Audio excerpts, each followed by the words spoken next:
말씀은 사도행전 12장 13절에서 25절 말씀입니다. 사도행전 12장 13절에서 25절 말씀. 우리 한 절씩 서로 교독하도록 하겠습니다. 13절 말씀 먼저 읽겠습니다.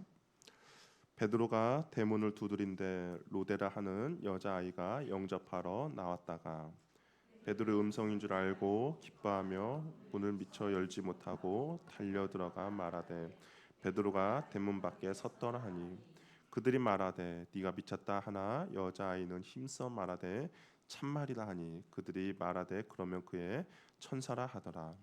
베드로가 문 두드리기를 그치지 아니하니 그들이 문을 열어 베드로를 보고 놀라는지라. 베드로가 그들에게 손짓하여 조용하게 하고 주께서 자기를 이끌어 옥에서 나오게 하던 일을 말하고 또 야고보와 형제들에게 이런 말을 전하라 하고 떠나 다른 곳으로 가니라. 날이 새매 군인들은 베드로가 어떻게 되었는지 알지 못하여 적지 않게 소동하니 헤롯이 그를 찾아도 보지 못하매 파수꾼들을 신문하고 죽이라 명하니라. 헤롯이 유대를 떠나 가이사랴로 내려가서 머무니라. 헤롯이 두로와 시돈 사람들을 대단히 노여워하니 그들이 지방이 왕국에서 나는 양식을 먹는 까닭에 한 마음으로 그에게 나와 왕의 침수 맡은 신하 블라스도를 설득하여 화목기를 청한지라. 헤롯이 나를 택하여 왕복을 입고 단상에 앉아 백성에게 연설하니 백성들이 크게 부르짖되 이것은 신의 소리요 사람의 소리가 아니라 하거늘 헤롯이 영광을 하나님께 돌리지 아니하므로 주의 사자가 곧 친히 벌레에게 먹혀 죽으니라. 여호와의 말씀은 흥왕하여 더하더라. 함께 읽겠습니다. 바나바와 사울이 부조한 일을 마치고 마가라는 요한을 데리고 예루살렘에 돌아오니라. 아멘. 옆에 분과 인사 나누도록 하겠습니다. 사랑합니다. 축복합니다. 사랑합니다. 축복합니다. 우리 그 천사의 명을 따라서 이제 베드로가 감옥에 나왔죠. 그리고 정신을 차린 베드로가 처음 찾아간 곳이 어디인가 했더니 마가라 하는 요한의 어머니 마리아의 집에 찾아갔습니다. 그곳은 기도하던 장소였습니다. 유대 예수님의 제자들이 성령의 그런 충만함을 입도록 기도했던 장소였고요. 또 야고보가 참수형을 당하고 베드로가 감옥에 갇혔을 때 교회가 간절히 하나님께 기도했던 곳이고, 또 베드로도 참수형이 계획되어 있었던 전날 늦은 시간임에도 불구하고 교회가 기도하던 곳으로 베드로가 찾아간 것이죠. 평소에 믿음의 형제 자매들에게 함께 예배하고 기도하던 처소를 베드로가 옥에서 풀려나서 찾아간 겁니다. 그래서 베드로가 대문을 두드립니다. 그랬더니 그 소리를 듣고 로데라 하는 여자아이가 나왔습니다. 근데 문 밖에서 문을 두드리는 사람이 이제 베드로임을 알았어요. 너무 놀란 나머지 문을 먼저 열어줘야 하는데 그럴 겨를도 없이 베드로의 소리를 듣고 베드로임을 알고 집 안으로 빨리 들어가서 기도하고 있는 성도들에게 베드로가 대문에 서 있습니다라고 알려주었어요. 그러나 아무도 노대의 말을 듣지 않았습니다. 우리 15절 말씀 한번 같이 읽어보도록 할게요. 시작.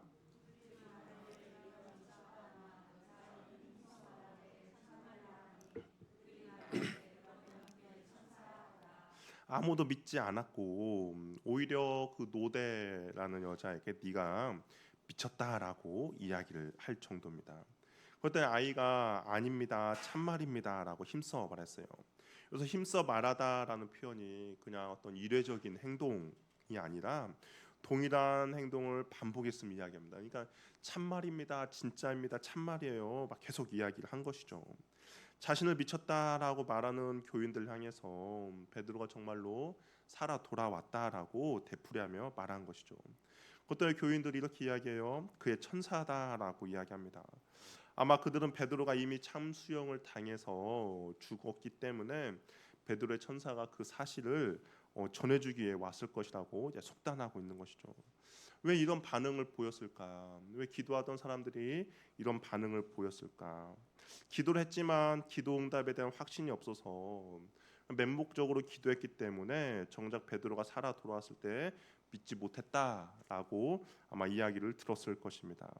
저도 그런 이야기를 많이 들었어요. 그래서 뭐 기도의 예와 기도의 믿음 없이 기도했던 사람들 모습이다라고 이야기를 했는데, 그런데 이게 초대교회 사도행전을 쭉 보면서 초대교회 성도들의 수준이 그렇게 낮지 않다라는 것을 발견하게 됩니다.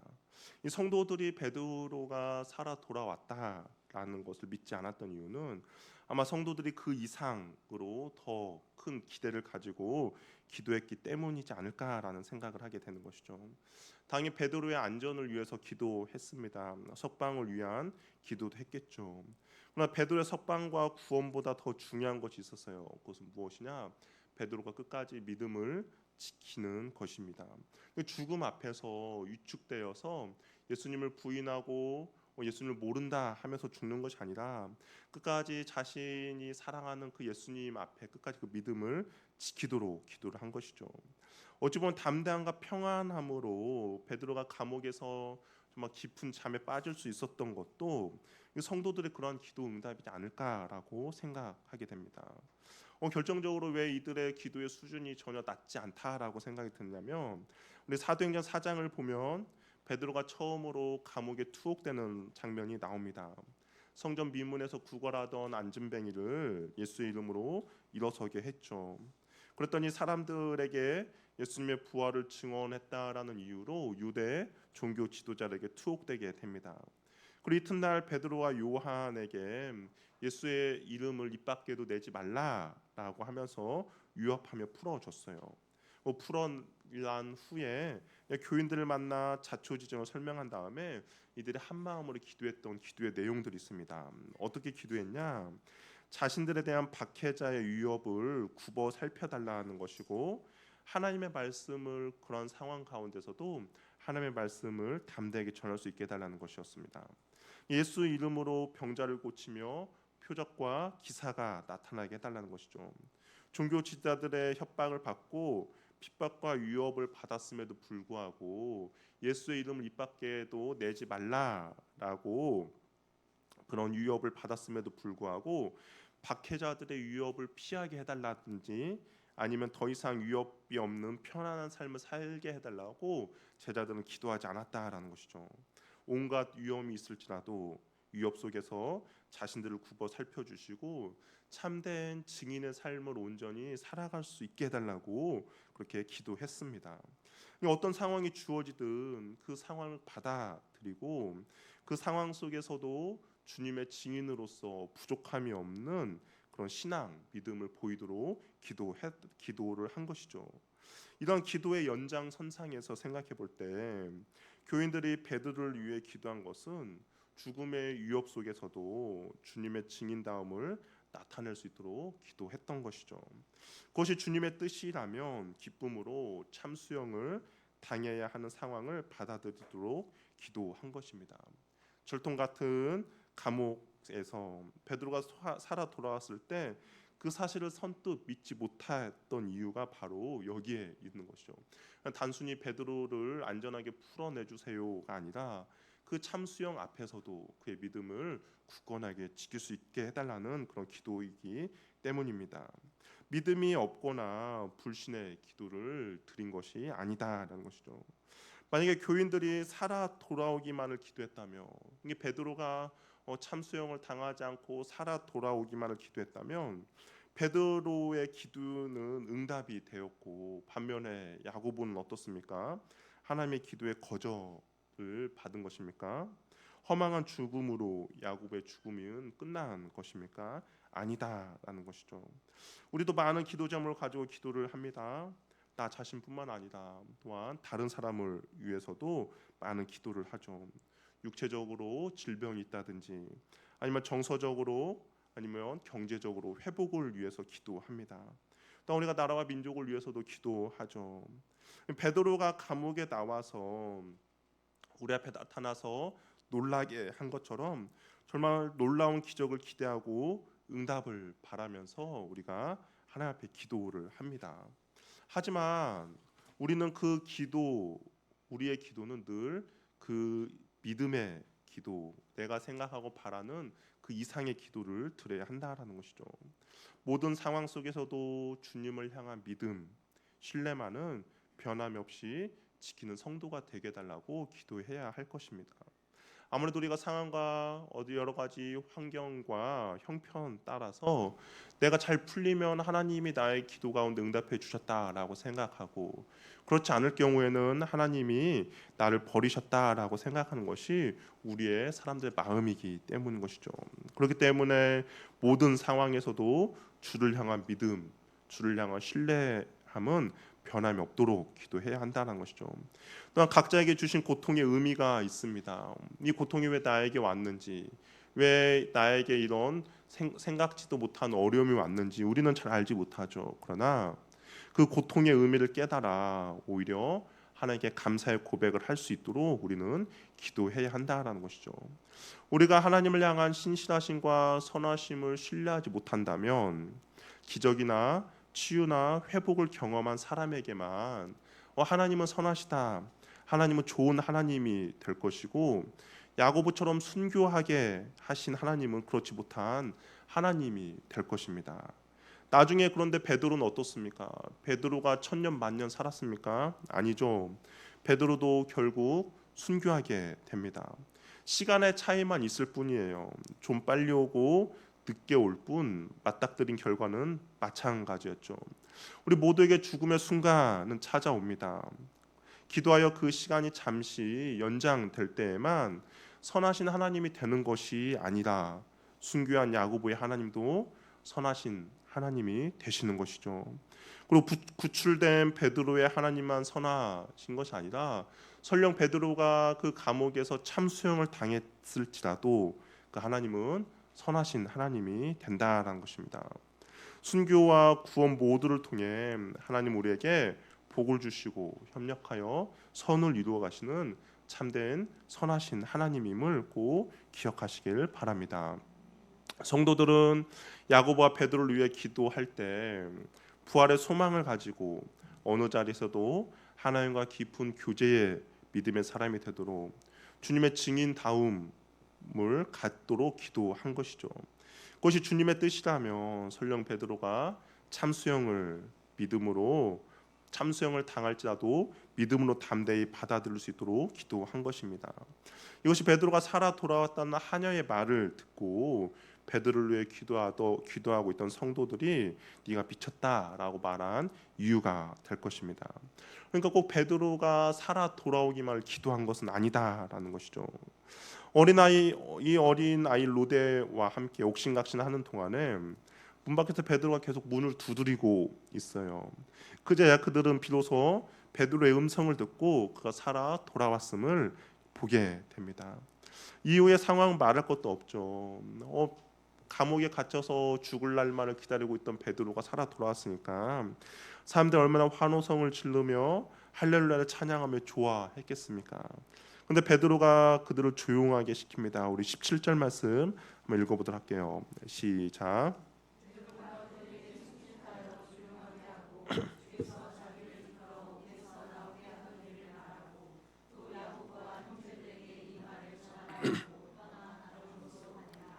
베드로가 성도들을 조용하게 시킨 이유는 자신이 여기 있다는 것을 발각되면 모두에게 위험이 처할 수 있기 때문에 조용하게 한 다음에 하나님께서 어떻게 자신을 오게해서 이끌어냈는지를 이야기를 해 줍니다.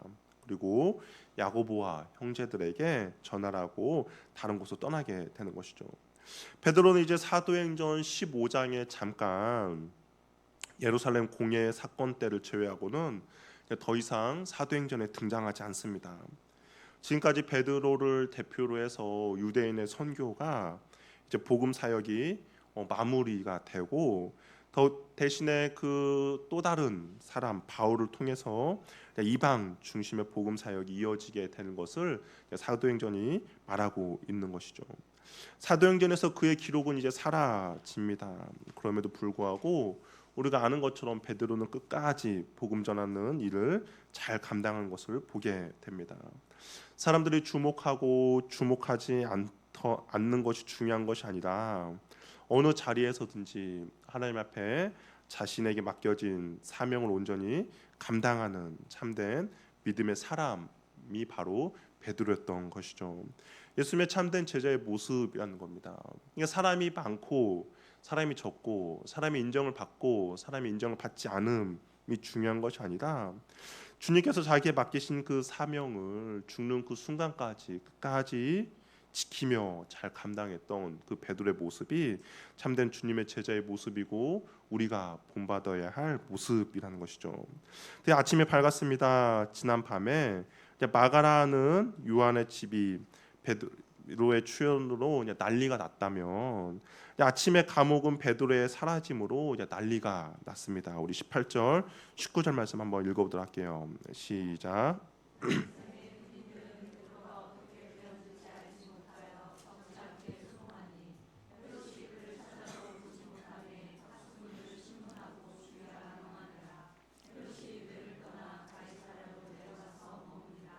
날이 새기가 무섭게 감옥은 베드로로 인하여서 난리가 났습니다. 두 명의 경비병이 감시를 하고 양손을 그 경비병들과 묶어 있었는데 베드로가 감쪽같이 사라진 것이죠. 감옥 어리에도 베드로의 모습은 보이지 않습니다. 파수꾼들도 영문을 알 수가 없죠. 갑자기 밤중에 일어난 일인데 알 수 없는 일입니다. 근데 당시에 로마의 법에는 그런 것도 있었어요. 죄수가 도망하게 되면 그 죄수를 지키고 있던 파수꾼이 그 형벌을 대신 받아야 하는 것이 로마의 법이었습니다. 그러니까 만약에 도둑질 하다가 감옥에 1년을 있어야 되는데 근데 그 도둑이 도망을 갔다 그러면 그 도둑을 지키고 있던 파수꾼이 그 도둑을 대신해서 1년간 감옥에 갇혀 있어야 하는 법이 있었는데 근데 여기 보면 파수꾼 어떻습니까? 헤롯이 그들을 신문하고 죽이라라고 이야기를 했습니다. 아마 이 베드로를 죽이려고 했던 그의 계획이 틀어지니까 어떻게 합니까? 로마법에 따라서 파수꾼을 죽이게 한 것이죠. 헤롯은 자신의 야망과 욕망을 온전히 채우지 못한 아쉬움을 가지고 가이사랴로 내려가게 됩니다. 하나님이 이 악한 헤롯을 가만히 내버려두지 않습니다. 자신의 욕망과 정욕을 위해 살아가는 사람의 그 최후의 모습이 어떠한지 우리들에게 보여주고 있는 것이죠. 우리가 세상을 살아가면서 세상 사람들 우리가 부러워할 때가 있습니다.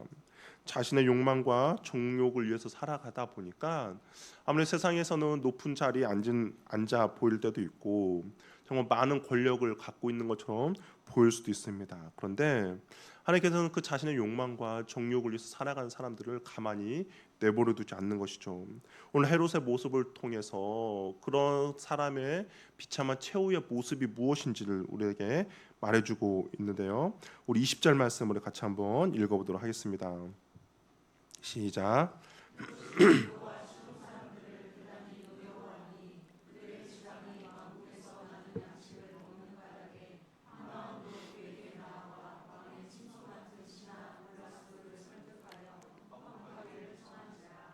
우리가 그냥 20절 이하부터 보면 이게 무슨 내용인지 잘 와닿지가 않습니다.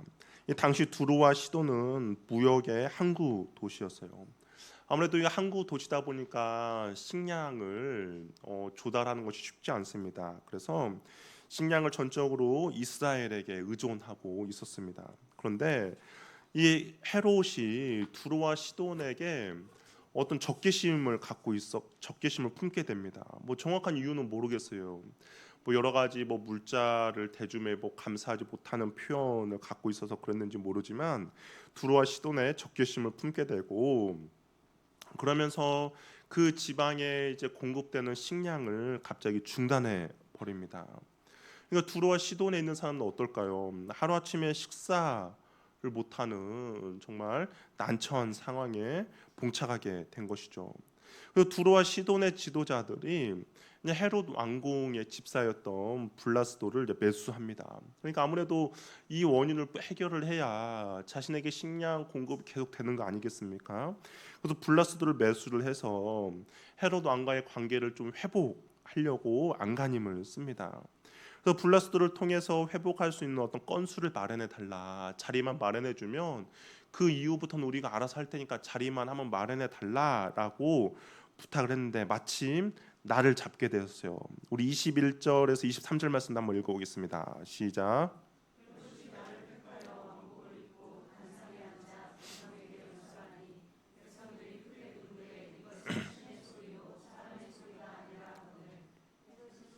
영광 하나님께 돌리지 아니하므로 주의 사자가 곧 친히 벌레에게 먹혀 죽으니라.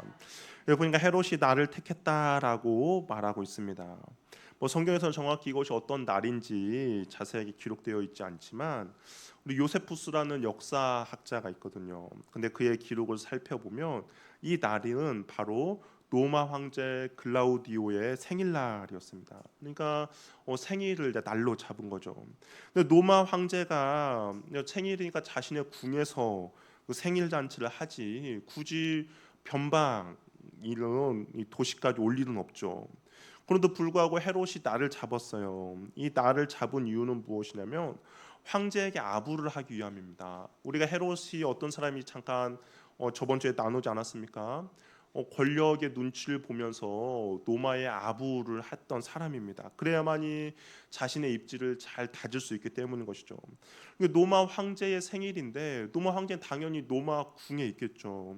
이 변방이 오지도 않습니다. 그런데 사람들에게 공표를 한 거예요. 오늘은 노마 황제의 생일이니까 오늘 황제를 위한 거창한 파티를 열 것이다라고 공표를 한 것입니다. 그래서 노마 황제의 이름은 뭐였는데 정작 노마 황제는 없는 거예요. 그래서 헤롯이 황제의 대리인처럼 상석에 앉습니다. 보니까 왕복을 입고 단상에 앉았다라고 이야기하지 않습니까? 노마 황제는 없지만 자신이 대리 대신 노마 황제를 대신하는 것이죠. 그리고 왕복을 입습니다. 그러면 초대받은 사람들은 그냥 오지 않을 거예요. 황제의 생일이기에 선물을 가득 가지고 올 것입니다. 그러면 절반은 어떻게 할까요? 노마 황제에게 보내주는 거예요. 그리고 절반은 자신이 착복하는 것이죠. 머리가 되게 비상합니다. 이어서 헤롯이 연설을 시작합니다. 그랬더니 시돈과 두루에서 동원된 사람들이 이제 어찌 보면 박수부대라고도 할 수 있는데요. 그를 향해 신의 소리라라며 열광적인 환호와 찬사를 보내게 됩니다. 저 자신 안에 그 야망이 있잖아요. 야망이 있고 욕망이 있습니다. 높은 자리에 앉고 싶어하고 사람들의 인정받고 싶어하고 자신이 노마 황제는 아니지만 노마 황제의 대리 역할을 하는데 사람들이 당신은 정말 황제처럼 이 당시에도 황제를 숭배하는 그런 사상이 있지 않습니까?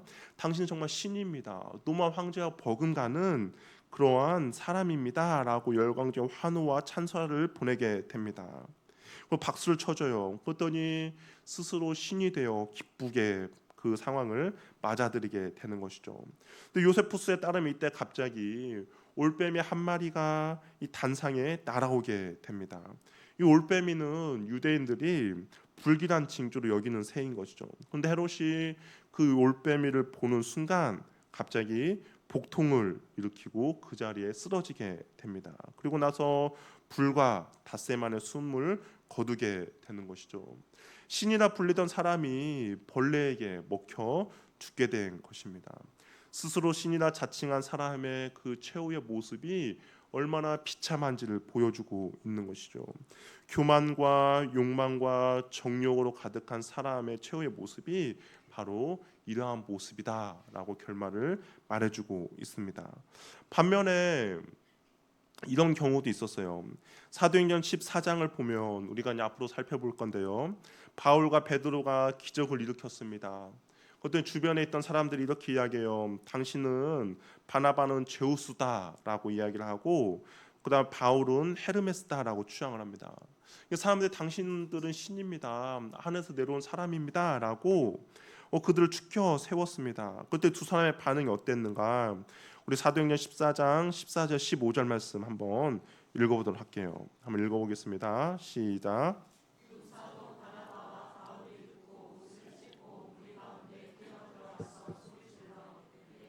여러분이요 어찌하여 이러한 일을 하느냐? 우리도 여러분과 같은 성전을 가진 사람이다. 여러분에게 복음을 전하는 것은 이런 헛된 일을 버리고 천지와 바다와 그 가운데 만물을 지으시고 살아계신 하나님께로 돌아오게 함이니라. 모든 영광과 존귀를 어떻게 합니까? 하나님께 돌리고 있는 것이죠. 왜 사람들의 칭찬과 박수를 받고 싶지 않겠습니까? 우리들 마음 가운데 다 그러한 마음도 있지 않습니까? 사람들의 칭찬받고 있고 인정받고 싶고 박수 받고 싶어하는 것이 우리 죄된 인간의 본성입니다. 그러나 삶의 이유와 목적이 다르기 때문에 그들이 바울과 바나바는 다른 태도를 보인 것이죠. 헤롯은 야망과 정욕과 욕망이 그의 기쁨이고 목적이었다면 바나바와 바울은 어떻습니까? 여호와 하나님이 기쁨이며 목적이었던 것이죠.